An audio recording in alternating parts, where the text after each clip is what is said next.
ఇప్పుడు భారత్ పాక్ మధ్య ఉద్రిక్తతలు పీక్స్ లో ఉన్నాయని చెప్పాలి. దీంతో చైనా రెండు దేశాల మధ్య చిచ్చు పెంచాలని చూస్తోంది.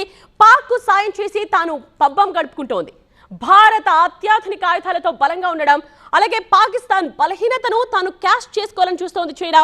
తన అమ్ముల పొదిలో ఉన్న ఆయుధ సంపత్తిని పాక్ అమ్ముతోంది. ఇప్పటికే పలు యుద్ధ విమానాలు, ట్యాంక్లు, డ్రోన్లు, హెలికాప్టర్లు, అలాగే ఎయిర్ డిఫెన్స్ సిస్టమ్ ను కూడా దాయాది దేశానికి అమ్మింది. ఈ వాబును చూసుకునే బలం అనుకుంటోంది పాక్. అయితే ఆ దేశ ఆర్మీ చేతిలో చైనా మాల్ అసలు ఎంత ఉంది చూద్దామా డీటెయిల్ గా. దానికి సంబంధించిన డీటెయిల్సే ఇక్కడ మీకు చూపిస్తూ ఉన్నాం.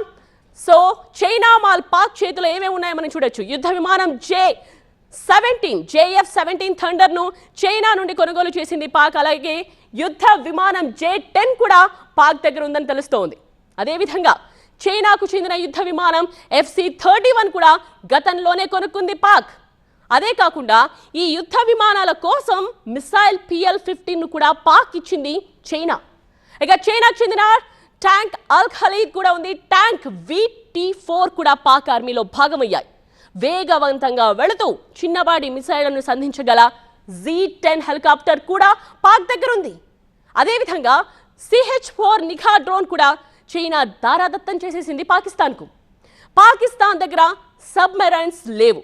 దీంతో చైనాకు చెందిన హమ్గోడ్ క్లాస్ సబ్మెరైన్ కొనుగోలు చేసింది. అండ్ ఆర్టిలరీ SH-15 సముదాయం కూడా పాకిస్తాన్ దగ్గర ఉంది.